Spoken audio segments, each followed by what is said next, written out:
Nice tattoo, lady. What is that? Your cat's birthday or your Wi-Fi password?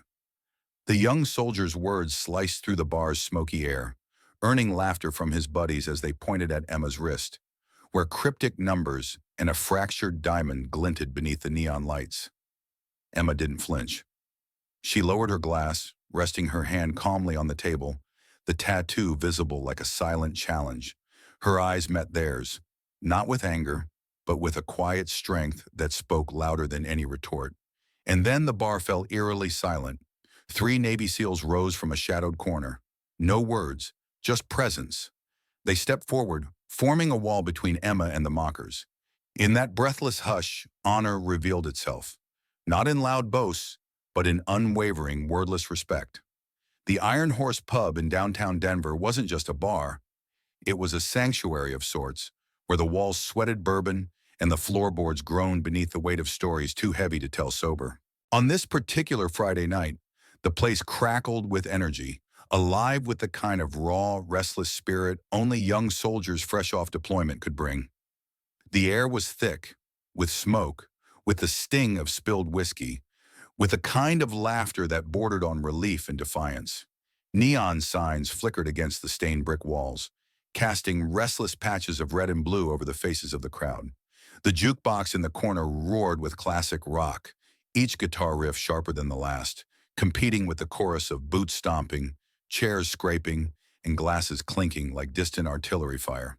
They packed the room shoulder to shoulder, soldiers with sunburnt necks, close-cropped hair still dusty from desert winds, eyes darting quick like men still hearing echoes of gunfire.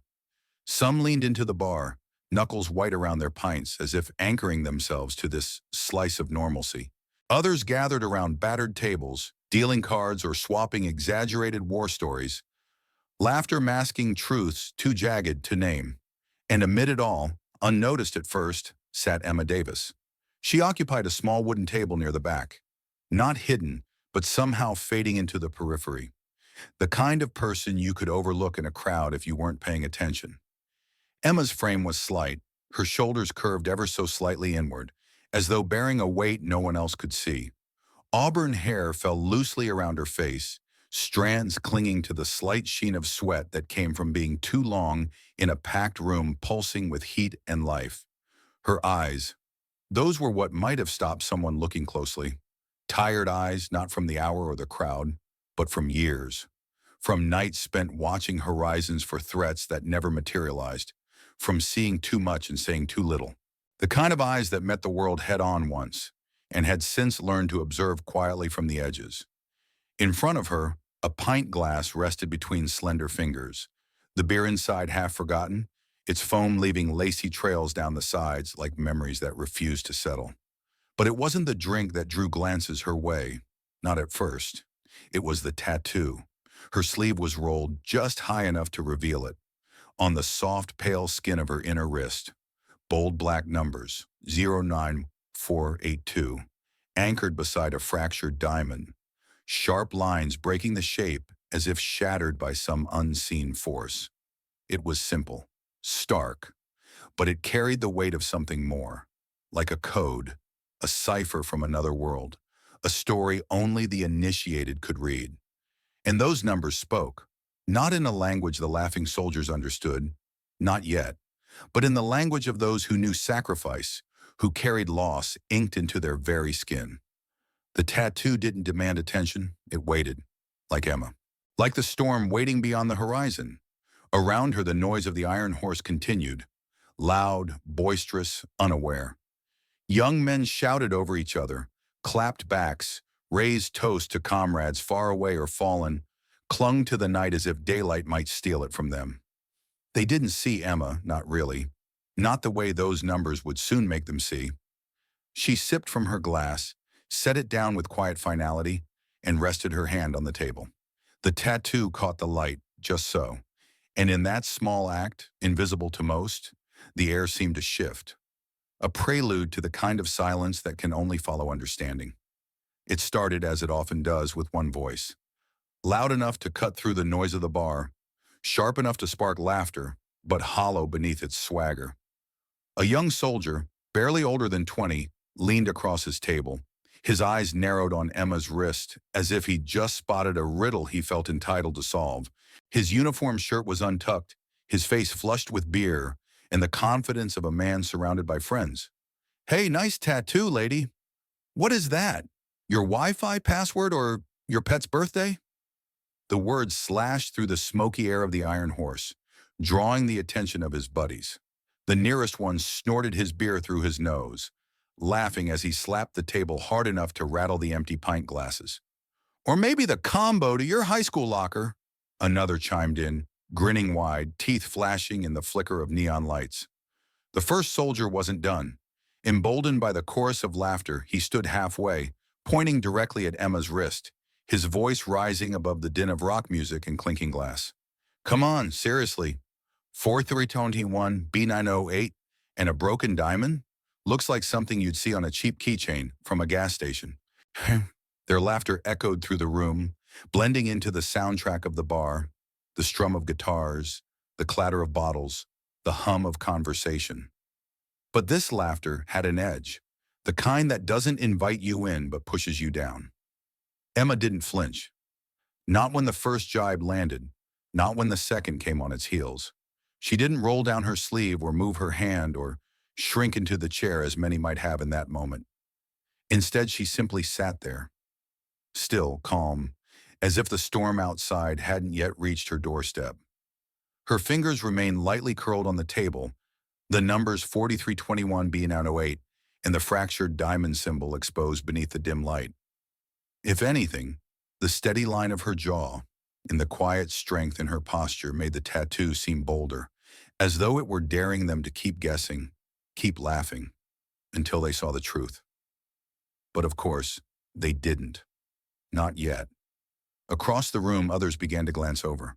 Not because they understood what they were seeing on her wrist, not yet, but because the mockery was loud, and in a place like this, loud often drew attention.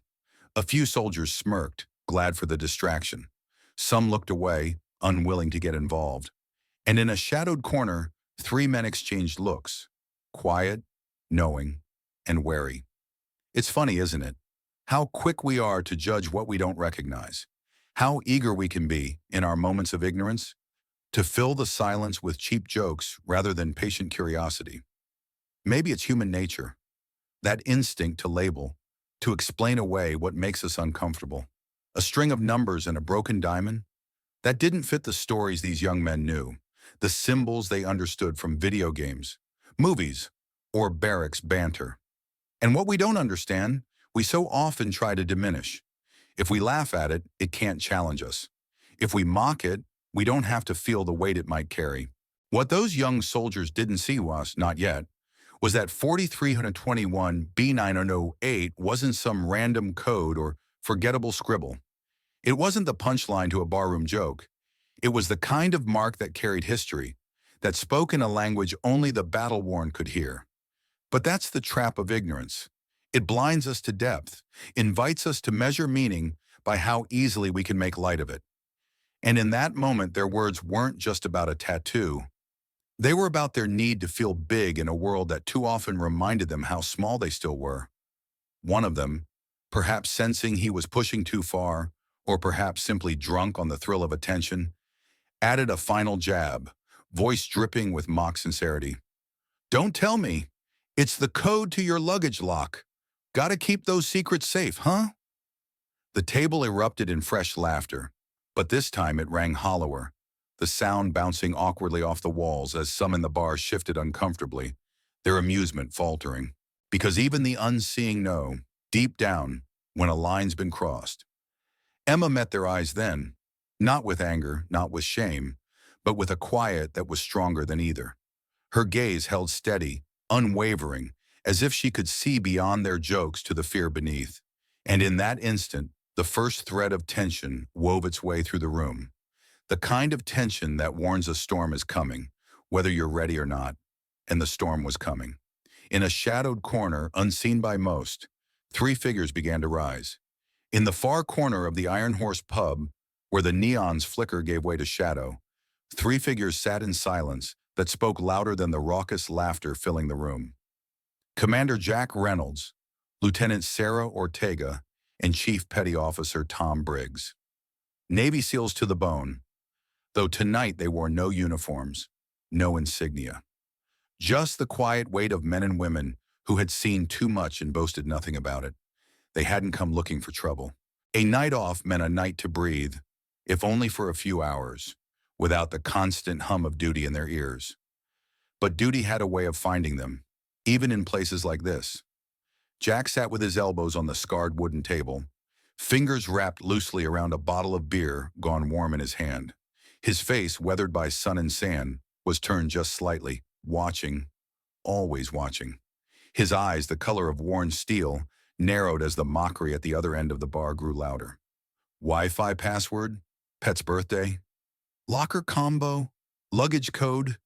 Each taunt hung in the air like smoke, thin and bitter. But Jack wasn't listening to the words anymore. His gaze was fixed on Emma's wrist, on the black ink that stood stark against her pale skin. 43T1B908, and the fractured diamond. He felt more than saw Sarah Ortega tense beside him. Lieutenant Ortega, small and wiry with eyes sharp as a hawk's and a scar along her jaw that glowed white under the bar's dim light. She followed Jack's gaze, her lips parting just enough to draw breath.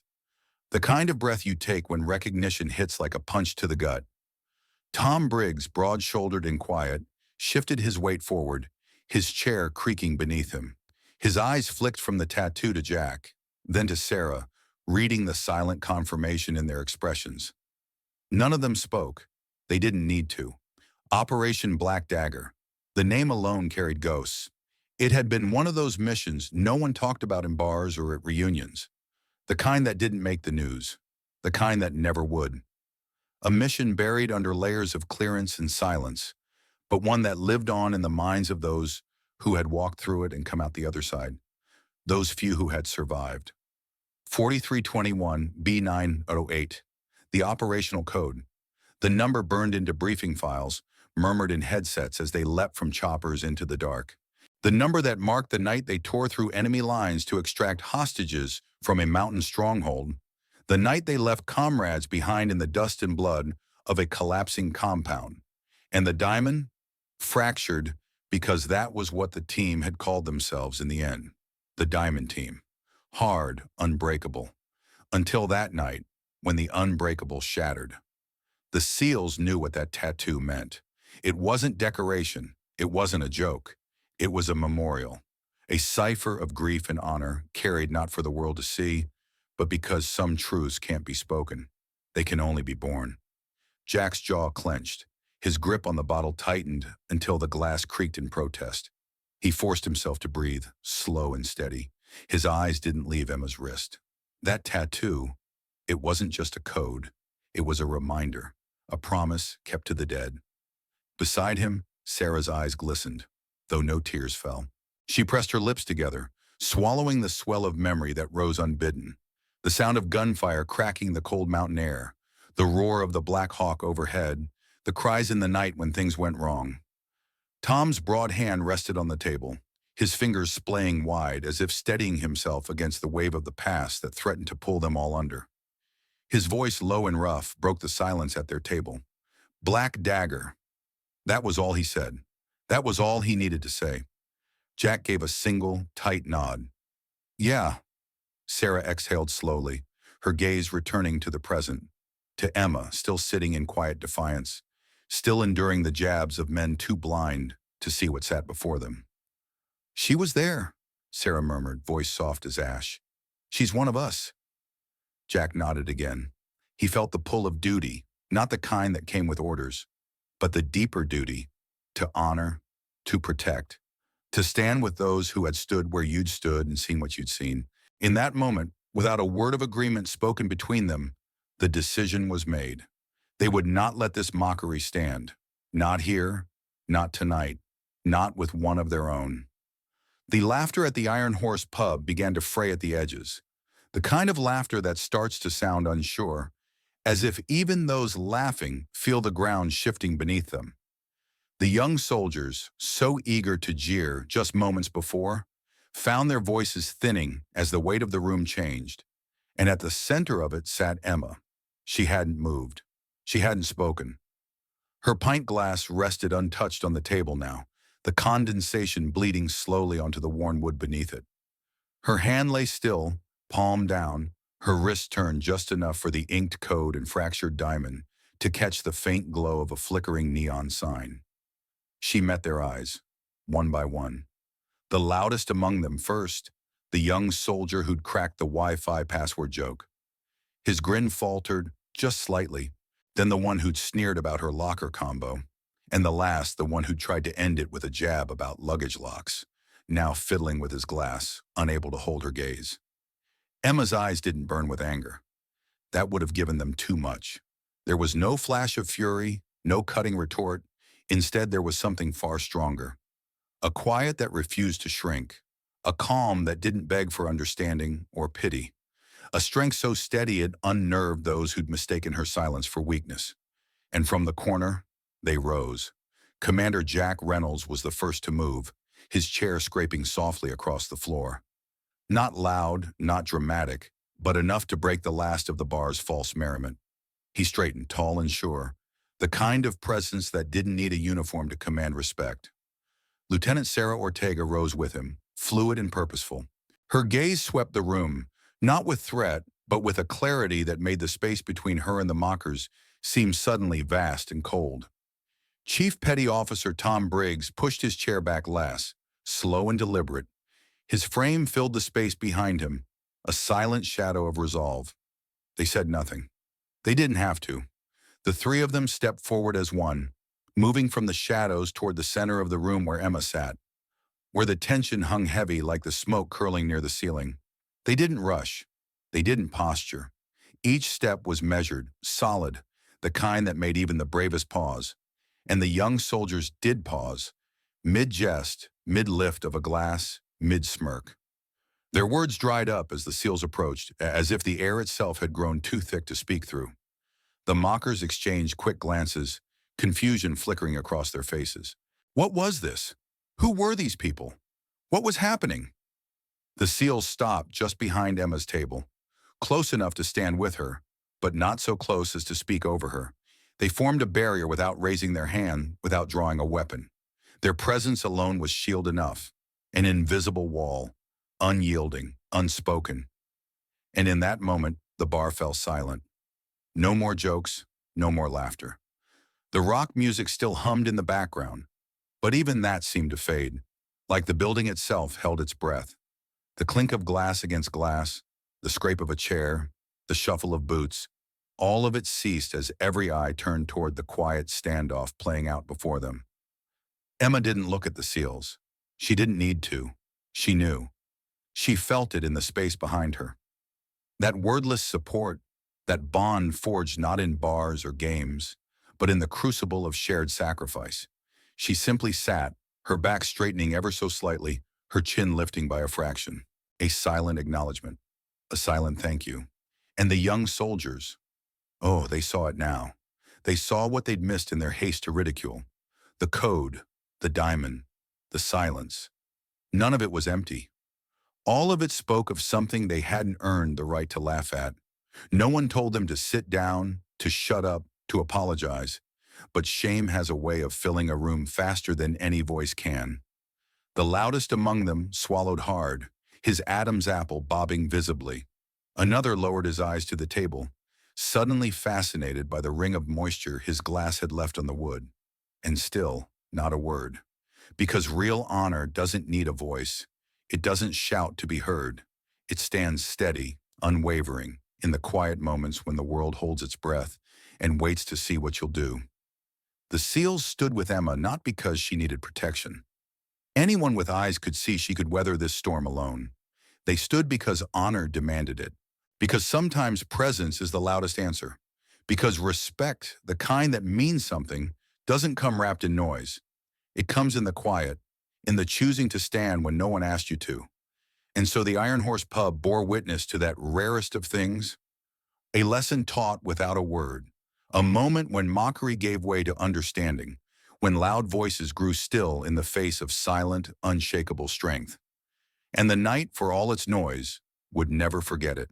The tension in the Iron Horse pub felt like a string pulled taut, the kind that could snap with a whisper. No one moved. The jukebox seemed to dim beneath the weight of that silence, its music little more than a distant hum now, as if even the machine understood it was time to listen. Jack Reynolds took one slow step forward, his boots solid on the worn floorboards. He wasn't the kind of man who sought attention, but when he spoke, his words carried, not loud but heavy, like stone dropped into still water. 4321B908, he said, his voice low, his gaze steady on Emma's wrist. That isn't a password, kid. That's Black Dagger. The young soldiers shifted, unease creeping across their faces. The bravado that moments ago had fueled their mockery drained away, leaving only confusion and the first sting of regret. Jack didn't look at them. Not yet. His eyes remained on that tattoo, on the ink that spoke of what could not be said. Tora Bora, he continued softer now, almost to himself. The mountains where the mission went sideways, where everything that could go wrong did, where good men didn't come home. The fractured diamond on Emma's wrist caught the light, its jagged lines seeming sharper now, a symbol of what had broken that night. A memorial carved in ink and silence.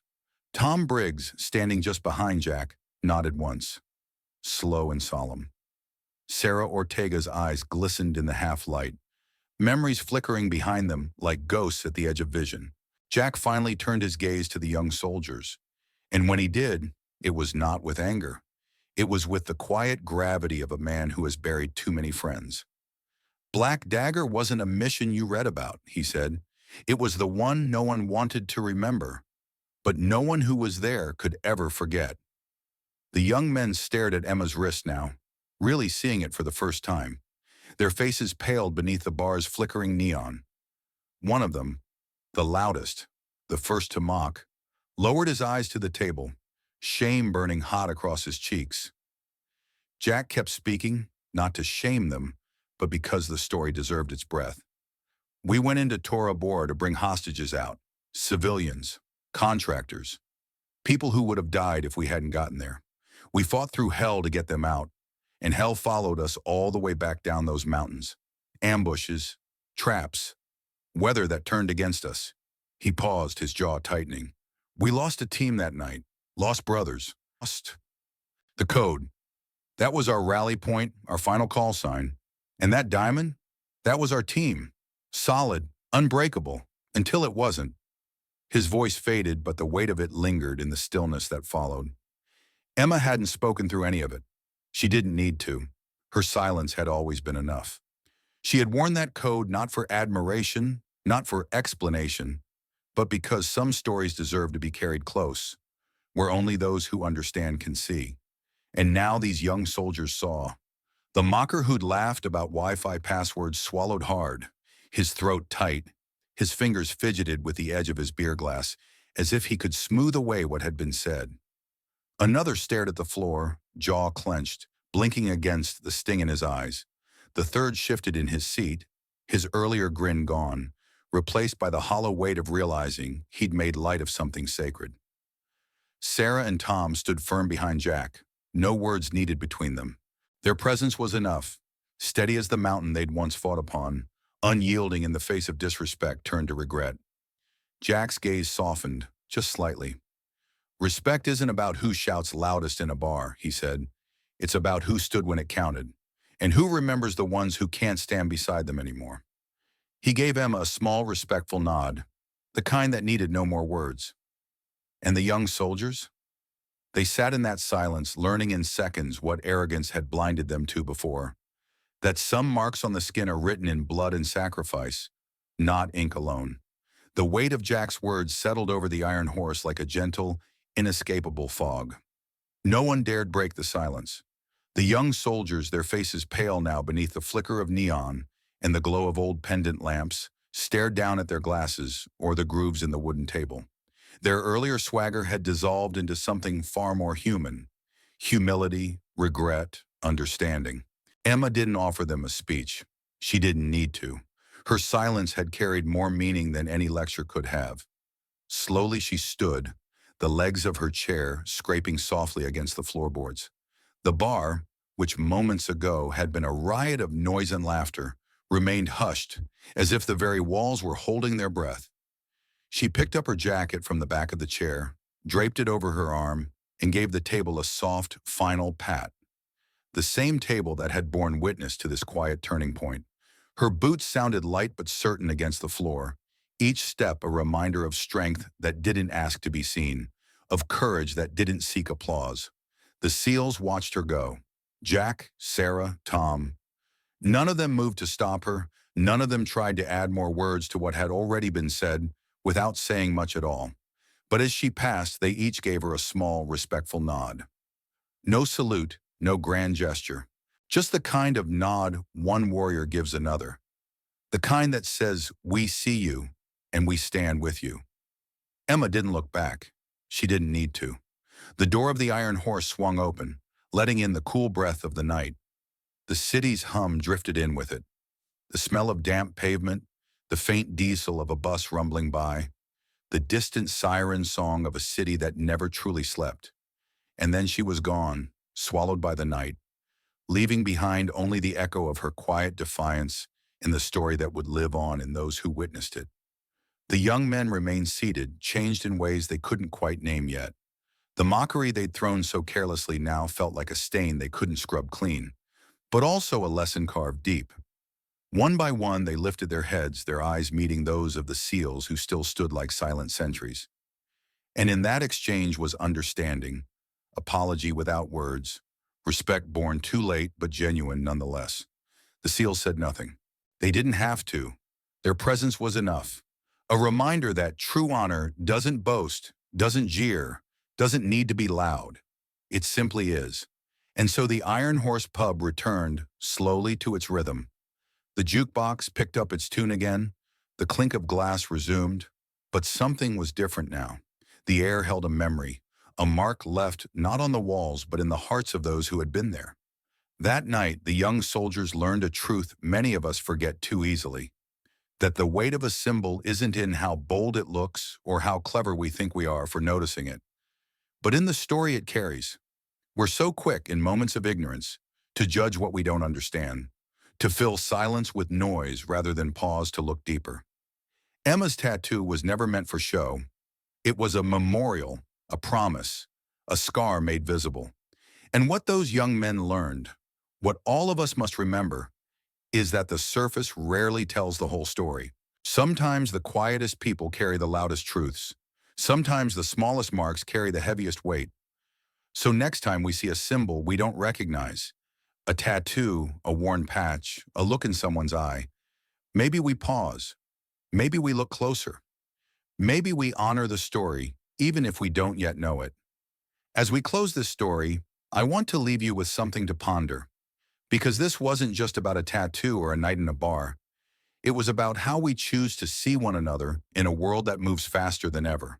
Today in our communities, we still cross paths with people like Emma.